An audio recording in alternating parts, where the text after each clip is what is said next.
Hello all, I'm Agata, I'm Raul.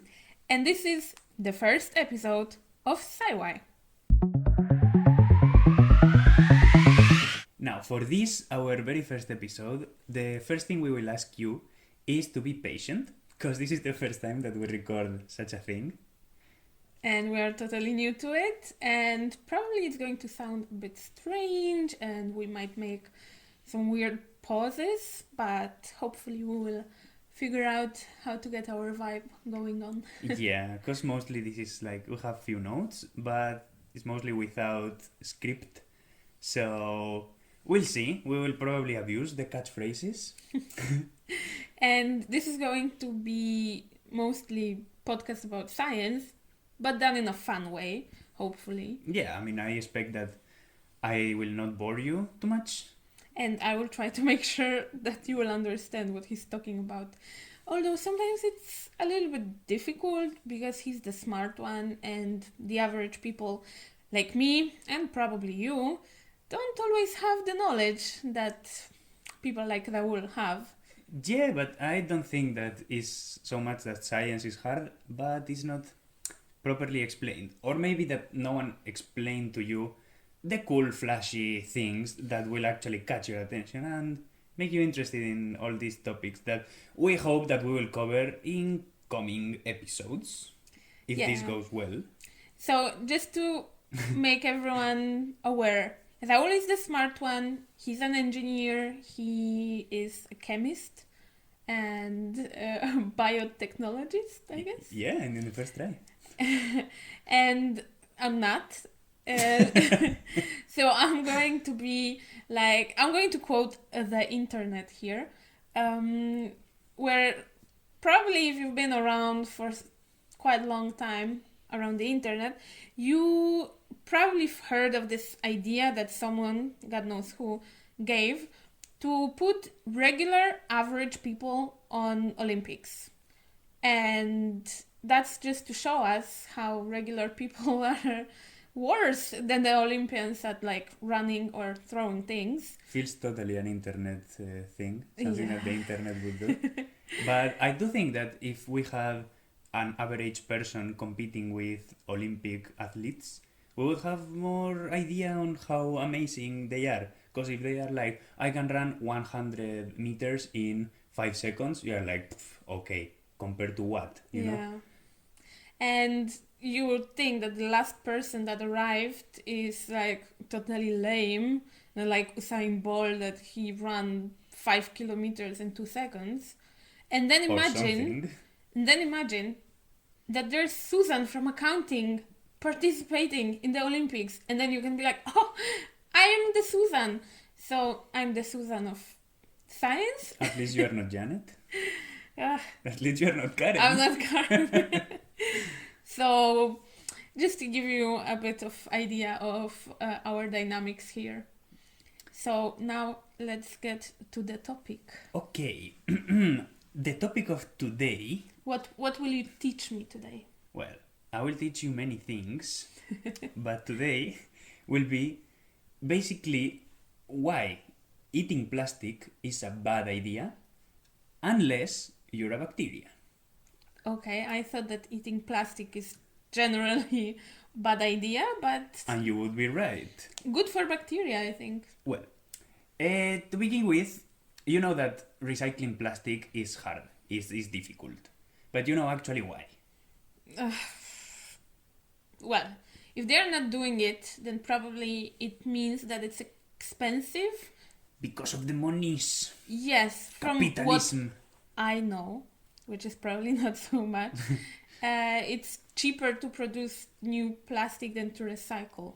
I don't know why, because like it's already there. So technically, like in my mind, it should be easier to like collect the old plastic and then just reuse it. Well, in a way, yes. But in a way, no. Aha, okay. Okay, so to begin with, to recycle plastic is not like you can just take whatever plastic and recycle it. You know that there are a lot of kinds of plastic. But, Are there? but basically, there are only 7. Only 7. Only. I thought there was just, well, like plastic, but like a bit more here and the other a bit thinner layer of plastic. Whatever that means. But okay. Okay, now, there are only 7 kinds of plastic, Okay. but okay. you can create thousands of combinations of different plastic. So based on those 7, you can combine them differently and add different additives to get the exact flexibility or texture or color that you want to achieve. Maybe you want a plastic that is transparent, or you want a plastic that is opaque. So, you have to like combine these different plastic, but everything is based on those 7. However, all of the combinations that you can make can only be recycled with plastics of the same kind. Okay. Okay. So like if you have 7 kinds and then you start mixing them together, then... Let's say that you're creating a new plastic, and that new plastic can only be recycled with the same plastics that have the same composition. So it has like 3 kinds of plastic into this one new plastic.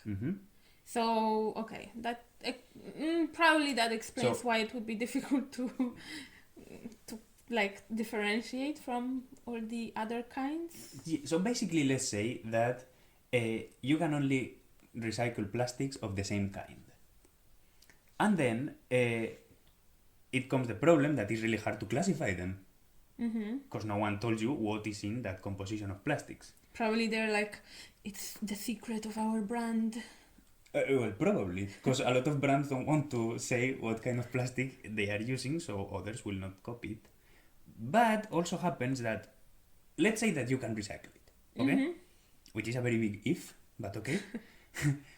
And then the problem here is that to recycle plastic, you have to cut it in little pieces, heat it up so it will melt and have like this kind of like a wobbly paste.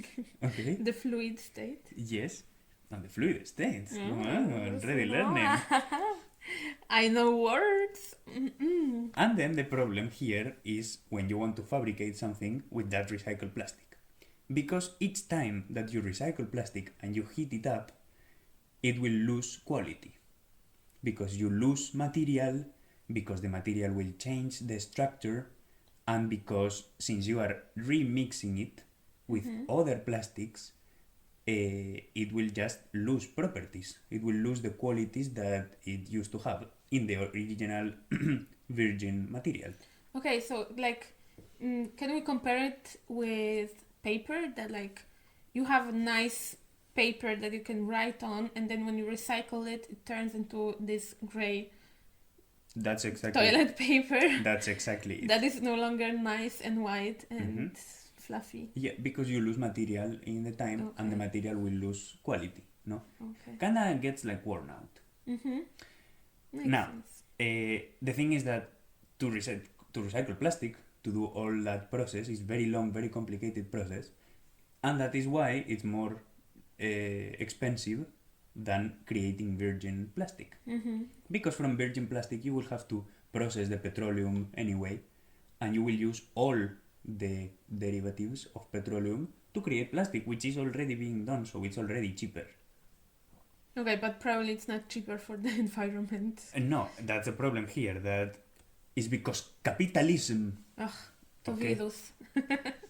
So, since the plastic is already losing quality, and there is losing the properties that it already has, you cannot use it to produce the same things that was used the virgin material. For example, when you take some plastic and you make a bottle, then you want to recycle that plastic with other bottles, and then make a bottle. You cannot do it. So what can you use it for? Exactly. You can only use it to create things that have different properties than the original material. For example, plastic bottles are currently being recycled into t-shirt prints. Okay. So when you have a print on your t-shirt, that print, like the one that I have right now, is done with bottles recycled. Well, I've seen during some online shopping that I've been doing, that some brands, they add the information that this t-shirt was created using recycled plastic. Or the shopping bags also. Sometimes it says that the shopping bag is made with recycled bottles. Okay. So, or useful, let's say, although I think that ideal would be to just turn a bottle into a bottle and keep on reusing it. That is what we do with glass. Because glass is inorganic, so it will not lose properties. But you cannot do that with plastic. You can only create things that are, let's say, of less quality than the original product. For example, when you create with bottles, you will recycle them and you will make winter jackets. Or you will make the filling of the sleeping bags that you use when you go camping. Or to create toys. The problem is that the plastics that are recycled also are bad for your health.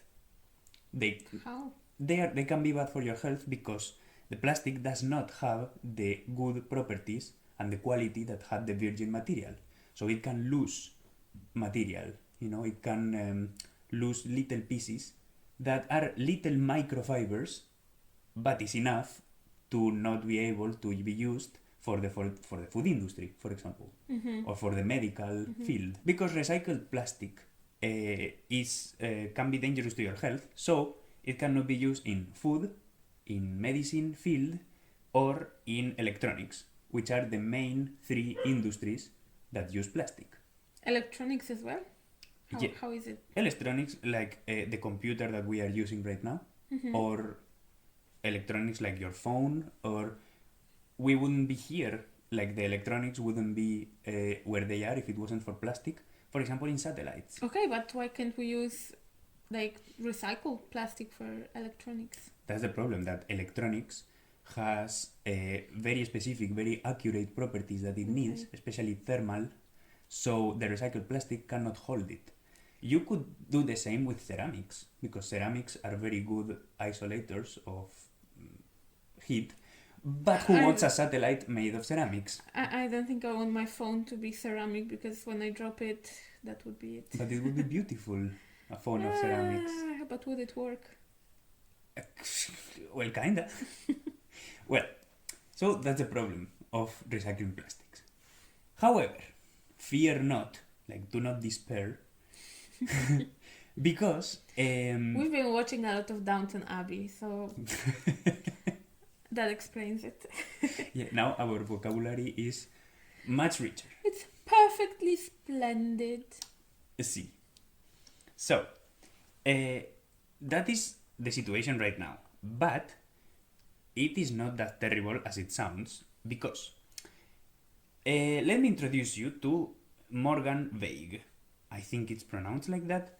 Also, I would like to say that English is not our mother tongue, so if we make mistakes, like I just did, if you make mistakes too, it's because of that. Okay. It's all about communication. As long as you can understand what we mean, it should be fine. And yeah. Which is the point of lingua franca, a very nice expression that I just learned. So. Thanks to me. I teach him stuff too. So anyway, here enters Morgan Veig, which Hello, Morgan. Oh, hello. Welcome to Sci-why. Who is a researcher in the Reed College in Portland, Oregon, who has discovered a bacteria that can eat plastic. Okay. So first of all, did he discover it as in it was already there and then he learned that it's there, or he invented it as can you invent bacteria? Well, I guess that probably, no? I have no idea how bacteria works, so you're the smart one. That sounds like for another episode of Sci-why. But here is the first thing. You called Morgan Veig as a he when it's a she. Shocking. Oh. Even though I'm sorry, her name Morgan. is Morgan, Because which I was sounds like a thinking like pirate. Morgan Freeman. I was thinking of Captain Morgan, who's the terror of the Caribbean. Arr. I think I prefer Morgan Freeman. Well, everyone prefers Morgan Freeman. So anyway, I'm sorry, Morgan. Please forgive me. There was no pronouns added. before getting into the topic of Morgan Vague, I almost say Morgan Freeman. Thank you very much. We have to travel to your favorite country, Japan, in 2016. So, what happened back then is that the researchers of the Kyoto Institute of Technology and Keio University found a new type of bacteria called Ideonella skyensis that was living with other microorganisms in a plastic bottle. You know when you are in a desert island and then you like send a message in a bottle?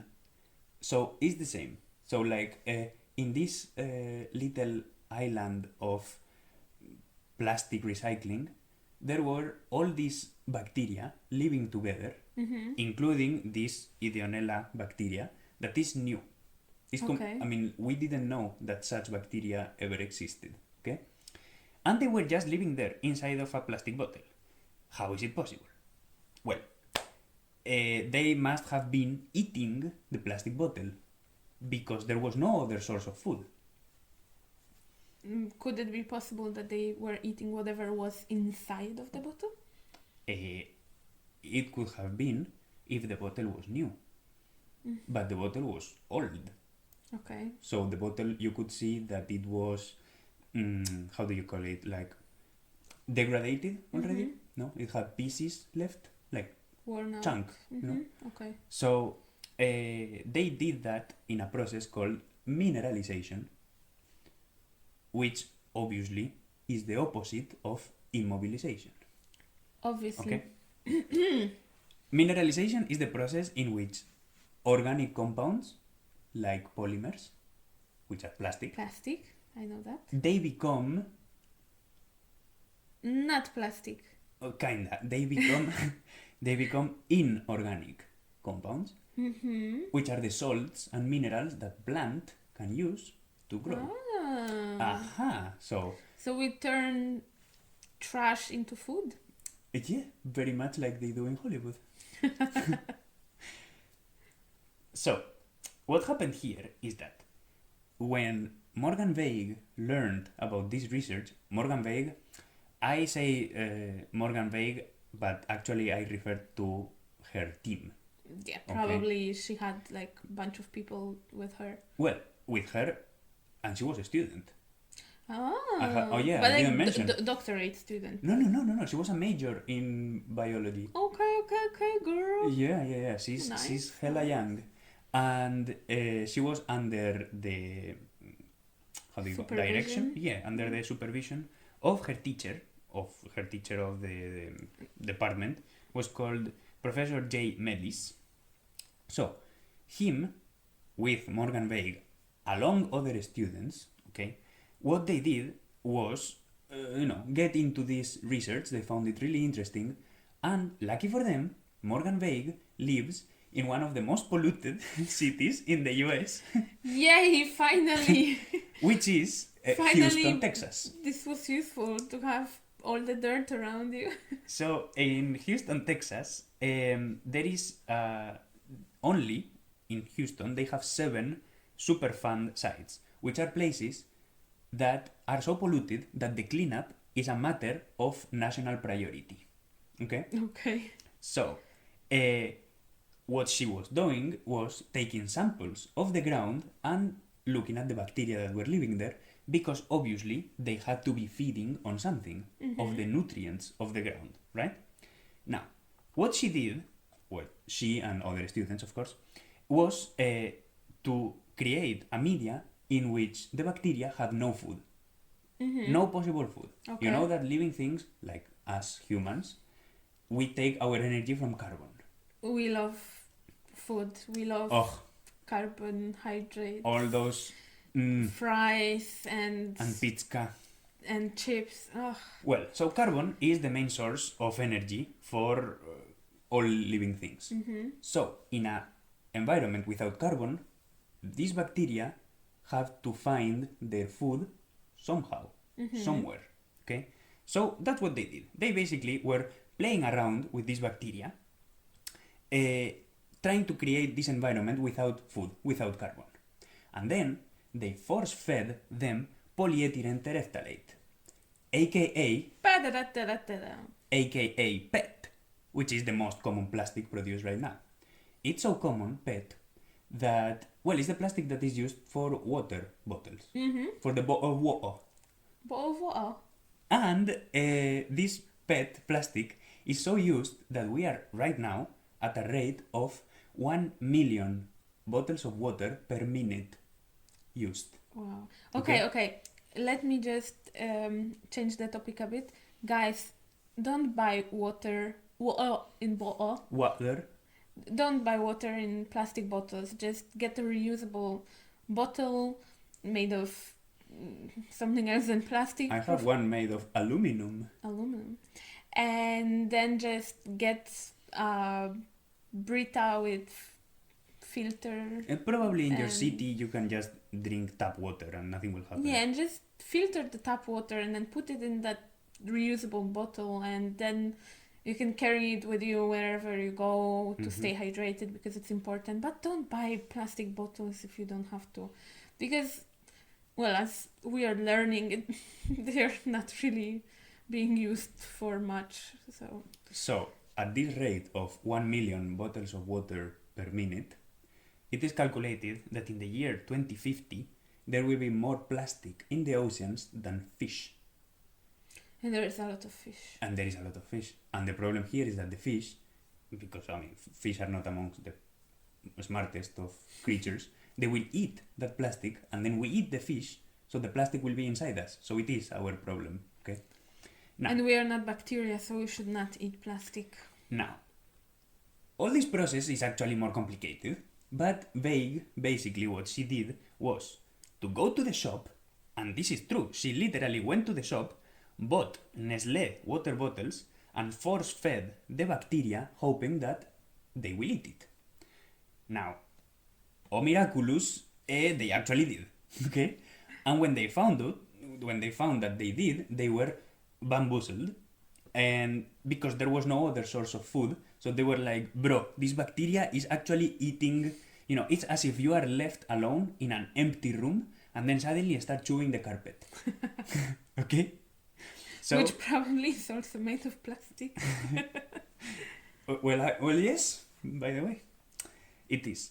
So, they found that there were three colonies of bacteria living together to, like in some symbiosis, to digest this plastic and use it as a food source, as an energy source.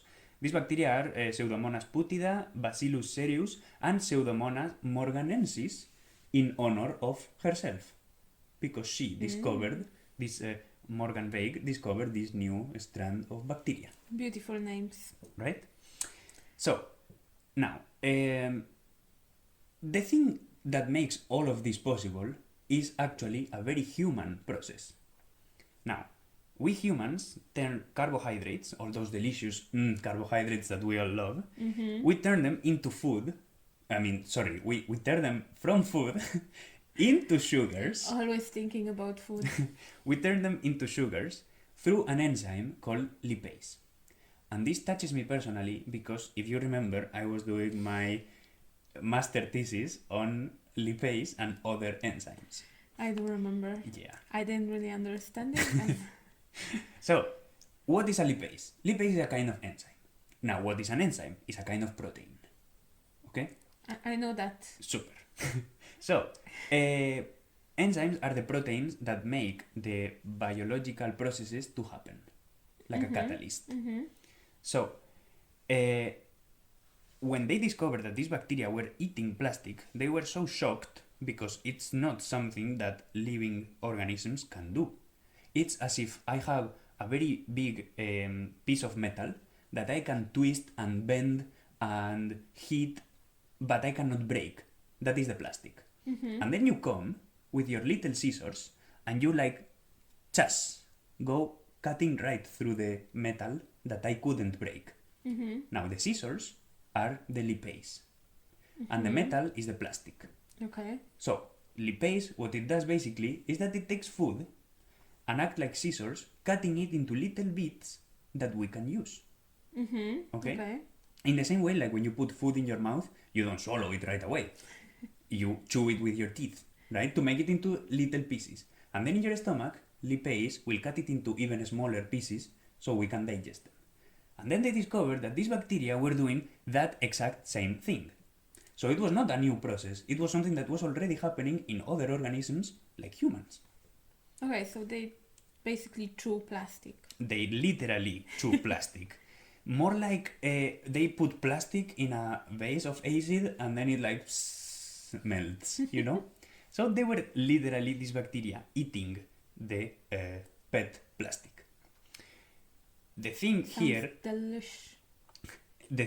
is that this is a natural process. It's a process that happens in organisms, okay? Humans do, and every animal does it, also bacteria. And this is the future of recycling. Now, in the world that I imagine, you take all your plastic, put it in the container, and then it will be taken to this chemical processing plant where you will have these huge tanks of bacteria deliciously eating plastic. And these are bacteria that are already in the environment. So, kind of answering to your question, no, you cannot invent new bacteria, you discover them, because the bacteria occur, you know, they evolve. Okay, it's so small that we have no idea. Yeah. Okay, so let's imagine that we put all the plastics in that chemical plant and then bacteria eats it and then it turns it into some nutrients, some minerals, and then what do we do with it? We like use it to fertilize plants, or what can we use it for? No. The bacteria are eating it in the same way. I mean, and they participate in the circle of life. Because it's like, what do you do? Like they eat the plastic and then the plastic just disappears and there's nothing else? Yeah, like what do you do with your dog? Like you give food to your dog and then that's it. I mean, you feed your dog. Yeah, but then my dog goes and does number 2 in the park and I have to pick it up and take it to trash bin. So well, these bacteria also produce what is their number 2? That's my question. But that's the thing. Well, I explained at the beginning that they do it through mineralization. Okay, so I'm asking about where those minerals... So all those organic compounds that are plastic turning into inorganic compounds, then you can use them to fertilize the ground. Thank you. You're welcome. So I was right. Yeah. You can use them to like fertilize the ground to, I don't know, feed your plants or to put it in your garden. You can use it for, not for compost, because compost is organic, but these are all the other minerals and salts that plants take in the form of water. For example, when you water your plants, you are giving minerals, no? So, the same way. Okay. So the best would be to take the plastics, reuse them as much as we can, and then just give it to bacteria to eat. Yeah, of course, these 3 R's of reduce, recycle, reuse, they are important, but alone they will not solve the problem of plastic. So we are kinda figuring how we can solve this problem of recycling plastic in different ways, and this is one of them. This is still under research, under development, but it's the first step. Okay, cool. It's like we are peeping into the future, let's say. Well, I'm waiting for those days because... But still, recycling and reusing and reducing plastic is still important, so you should still do it, not like, oh, the bacteria will eat it, so just whatever, you know? Yes. So we do recycle, like we segregate our trash, and we recommend everyone to do the same. As should you. Yeah. Okay, cool. So now I know what is the number 2 of bacteria. And well, in a way. I feel but much generally, smarter. I am glad to hear. And now, that's the thing. That's how Now you know why eating plastic is bad unless you are a bacteria. A very specific kind of bacteria, by the way. And that's it. Cool.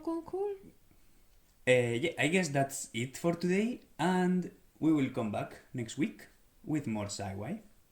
Yes, and in the meantime, you can follow us on Instagram at sci.y.podcast.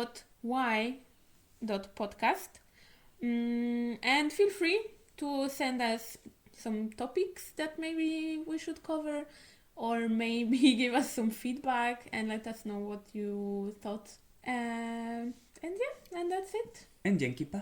Dzięki pa.